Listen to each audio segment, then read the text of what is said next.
Di tengah hiruk-pikuk malam Jakarta, Sinta membuka pintu kamar hotel mewah itu dengan tangan gemetar, hanya untuk melihat kekasihnya, Maya, sedang berpelukan mesra dengan seorang pria asing.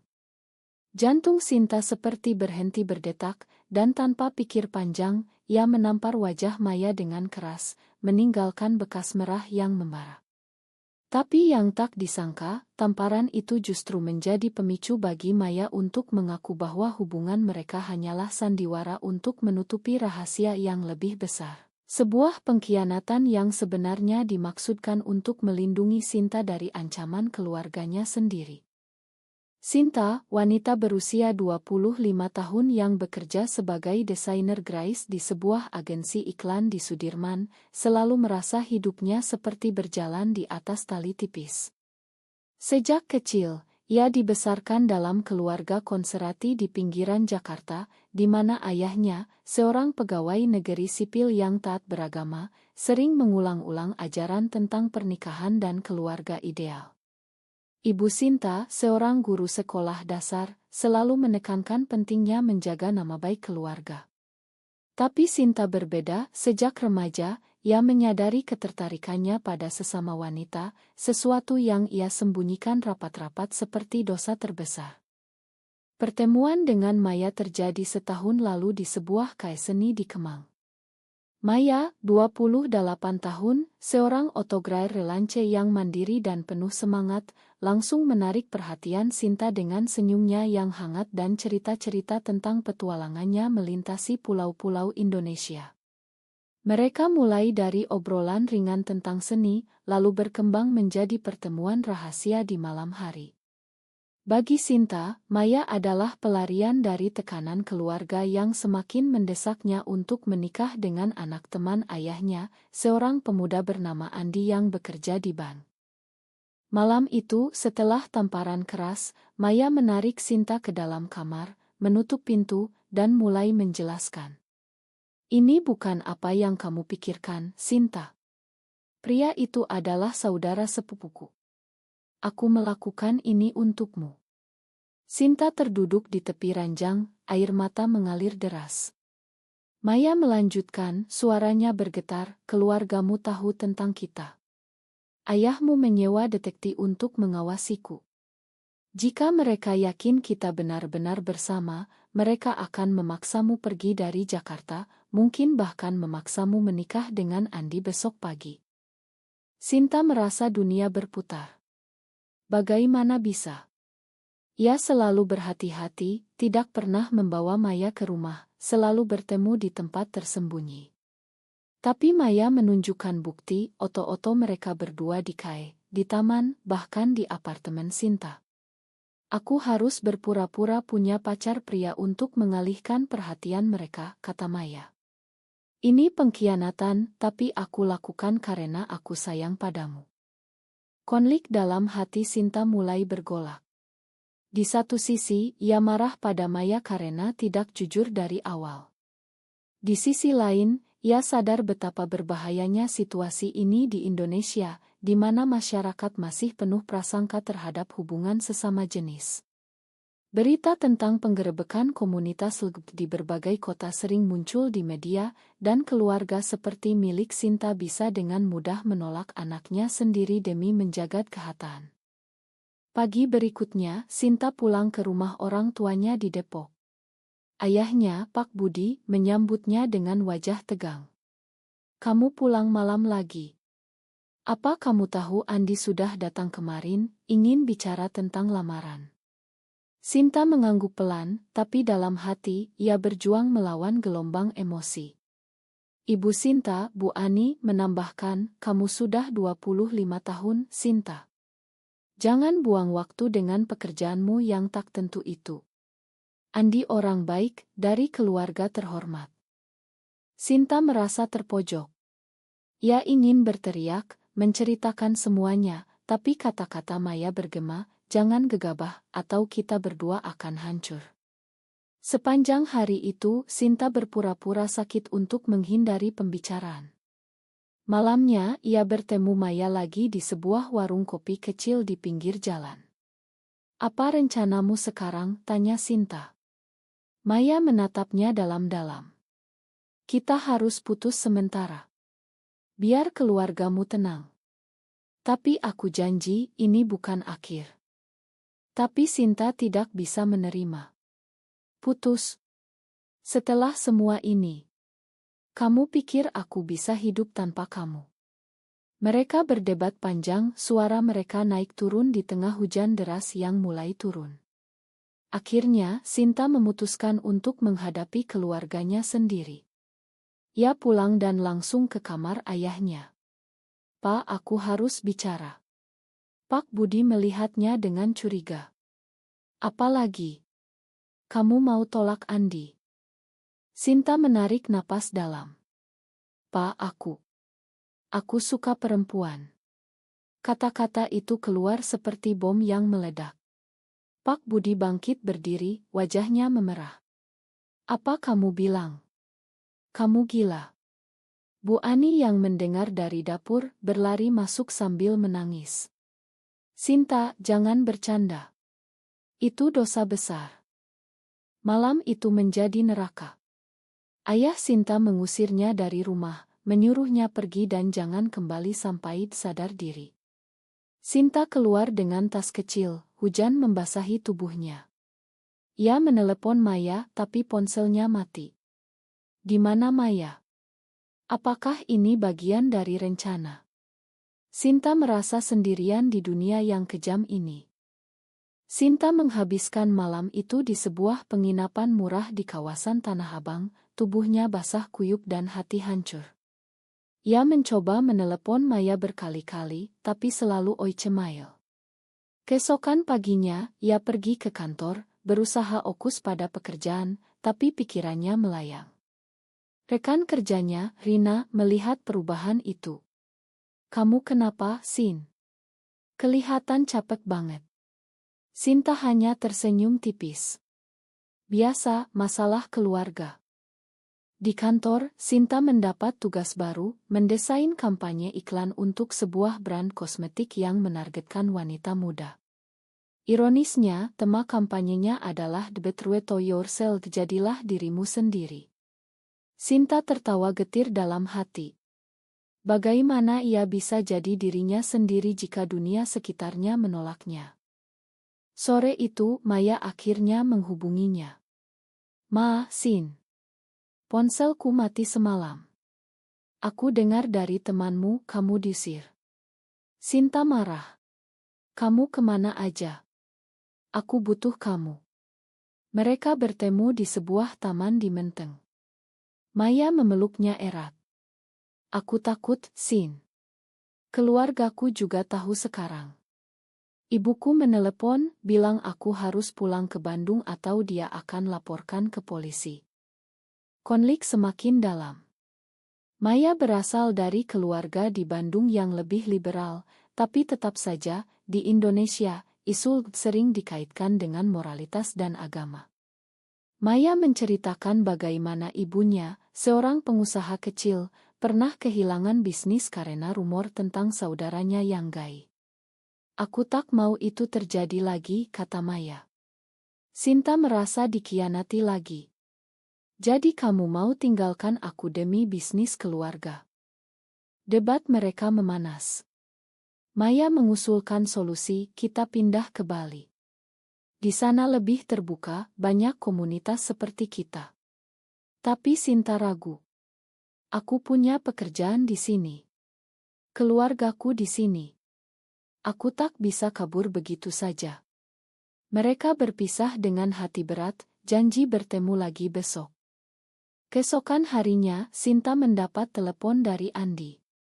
"Sinta, aku dengar dari ayahmu. Kamu diusir. Apa yang terjadi?" Sinta terkejut. Andi, yang selama ini ia anggap sebagai ancaman, ternyata bicara dengan lembut. "Aku tahu tentangmu dan Maya. Aku tak marah. Sebenarnya aku juga punya rahasia serupa." Andi mengaku bahwa ia gay, dan lamaran itu hanya untuk menutupi dari keluarganya sendiri. Ini menjadi titik balik. Sinta dan Andi bertemu di sebuah cafe. Mereka berbagi cerita, saling mendukung. Kita bisa bantu satu sama lain, kata Andi. Berpura-pura bertunangan, tapi sebenarnya bebas. Sinta tergoda. Ini bisa menenangkan keluarganya, memberi waktu untuk berpikir. Tapi apakah ini pengkhianatan terhadap Maya? Malam itu, Sinta memberitahu Maya tentang rencana itu. Maya marah besar. Kamu mau berpura-pura dengan pria. Itu berarti kamu menyerah pada tekanan masyarakat. Mereka bertengkar hebat, Maya pergi sambil menangis. Sinta merasa bersalah, tapi juga marah. Kamu yang mulai dengan sandiwara hotel itu. Beberapa hari kemudian, Sinta setuju bertunangan dengan Andi. Keluarganya senang, ayahnya memakannya dan menyuruh pulang. Bu Ani memeluknya, syukurlah kamu sadar, nak. Tapi di dalam, Sinta merasa hampa. Ia mulai menghindari Maya, blokir nomornya untuk menghindari godaan. Tapi masyarakat tak berhenti di situ. Di kantor, rumor mulai beredar. Seorang rekan melihat foto lama Sinta dan Maya di media sosial. Bos Sinta, seorang pria konservatif, memanggilnya. Kami tak mau image perusahaan rusak karena isu pribadi karyawan.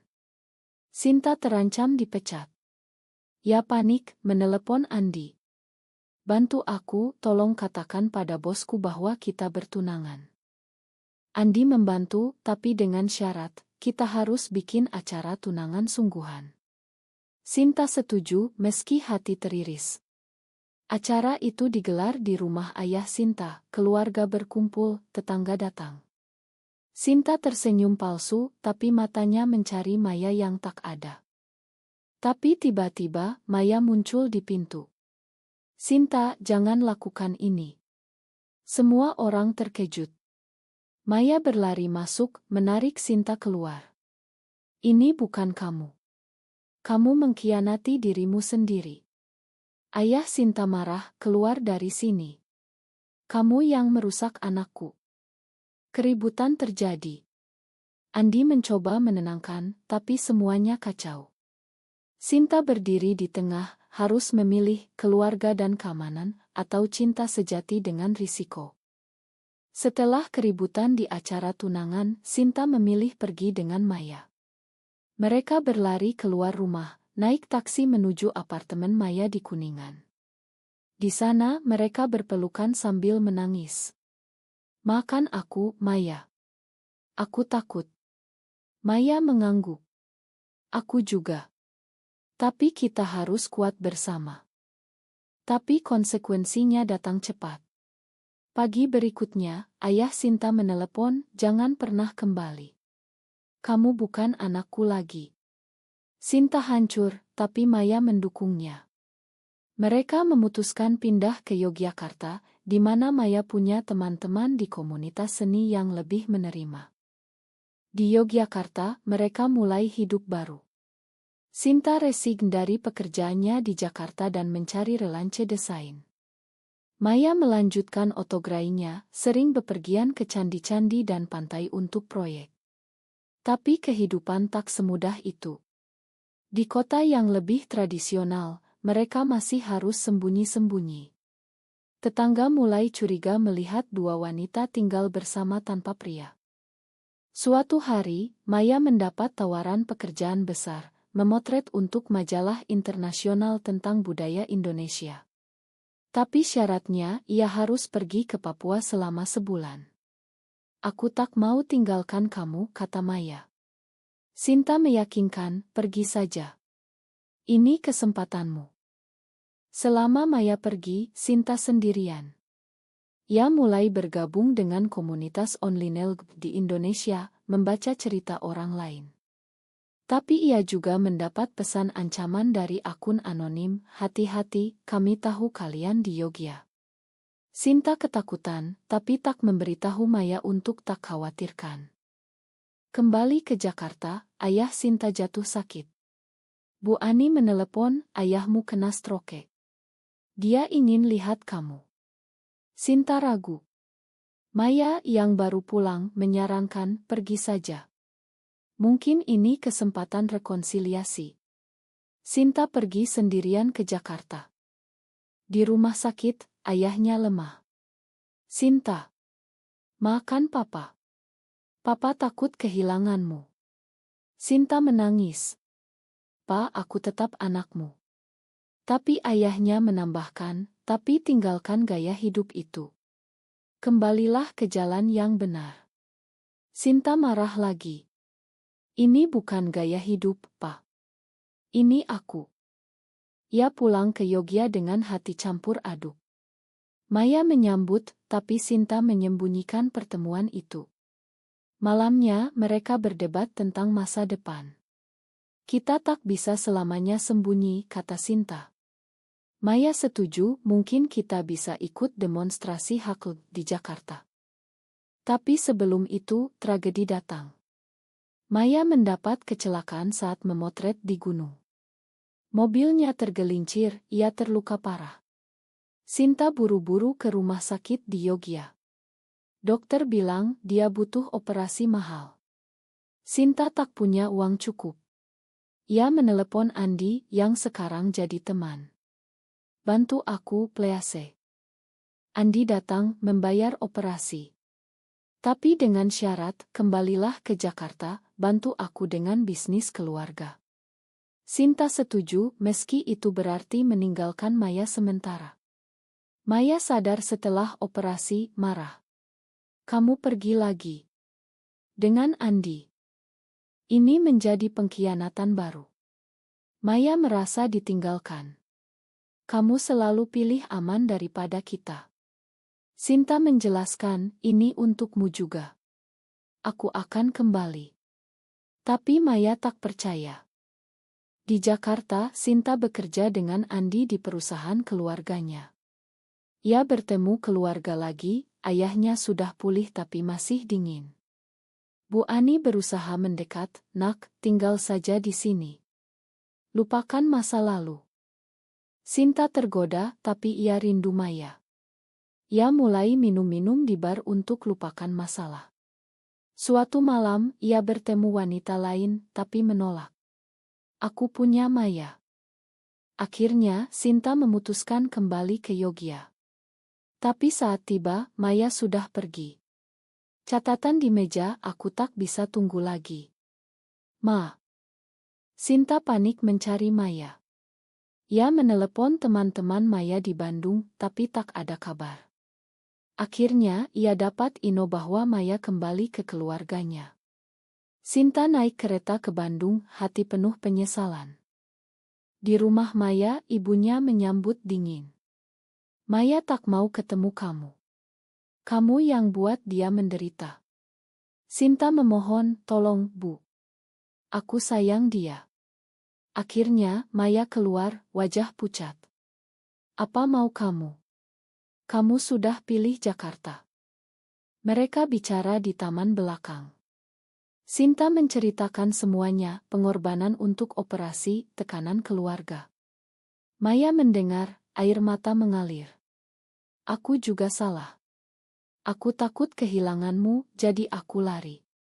Mereka berbaikan, memutuskan mulai lagi. Tapi masyarakat tak memberi kesempatan. Di Bandung, rumor menyebar. Keluarga Maya kehilangan pelanggan bisnis. Ayah Maya, seorang pedagang, marah. Kalian harus pisah. Ini merusak nama keluarga. Maya dihadapkan pilihan, keluarga atau Sinta. Ia memilih Sinta, tapi dengan konsekuensi. Mereka pindah ke Surabaya, mencoba hidup baru. Di sana, Sinta dapat pekerjaan di agensi digital, Maya buka studio oto kecil. Hidup mulai stabil, tapi konflik internal muncul. Sinta mulai ragu tentang identitasnya.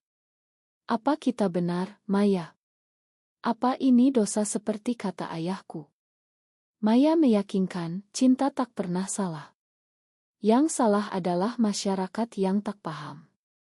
Suatu hari, mereka ikut acara rahasia komunitas di Surabaya. Di sana, mereka bertemu orang-orang dengan cerita serupa, diusir keluarga, kehilangan pekerjaan. Ini membuka mata Sinta. Ia mulai aktif menulis artikel anonim tentang pengalaman. Tapi bahaya datang. Sebuah kelompok radikal mendengar tentang acara itu menggerebek. Polisi datang menangkap beberapa orang. Sinta dan Maya kabur, tapi Maya terluka lagi. Di rumah sakit, Sinta berjanji kita harus lawan ini. Setelah itu, mereka memutuskan kembali ke Jakarta untuk bergabung dengan organisasi hak asasi manusia. Andi membantu memperkenalkan mereka ke pengacara. Kalian bisa tuntut diskriminasi, kata Andi. Tapi keluarga Sinta tahu. Ayahnya datang ke apartemen mereka. Sinta, berhenti. Ini akan hancurkan hidupmu. Debat sengit terjadi. Ayah Sinta mengungkap rahasia, dulu pamanmu juga seperti ini, dan ia mati sendirian karena ditolak semua orang. Ini membuat Sinta berpikir ulang. Apakah perjuangan ini worth it? Maya mendorong kita tak bisa diam untuk generasi selanjutnya. Akhirnya mereka ikut demonstrasi besar di Monas. Ribuan orang berkumpul menuntut hak setara. Sinta berpidato, cinta kami bukan ancaman. Ini hak kami. Tapi polisi membubarkan, gas air mata beterbangan. Sinta terpisah dari Maya. Di tengah kekacauan, Sinta ditangkap. Di kantor polisi, ia diinterogasi. Kamu tahu ini melanggar norma. Sinta jawab tegas, norma yang mana? Yang menindas. Setelah dibebaskan berkat bantuan pengacara Andi, Sinta mencari Maya. Ternyata Maya aman, bersembunyi di rumah teman. Mereka bertemu lagi, lebih kuat. Ini baru awal, kata Maya. Mereka memutuskan tinggal di Jakarta, terus berjuang. Tapi harga yang dibayar tinggi. Sinta kehilangan kontak dengan keluarga selamanya. Maya bisnisnya bangkrut. Mereka hidup sederhana, tapi bahagia. Sinta mulai menulis buku tentang pengalaman mereka, diterbitkan secara independen. Suatu hari, Bu Ani datang diam-diam, aku tak setuju, tapi aku rindu anakku. Rekonsiliasi kecil terjadi, meski ayah Sinta tetap keras. Ini memberi harapan. Tahun berlalu, mereka menjadi panutan di komunitas. Tapi pertanyaan tetap, apakah pengorbanan ini benar?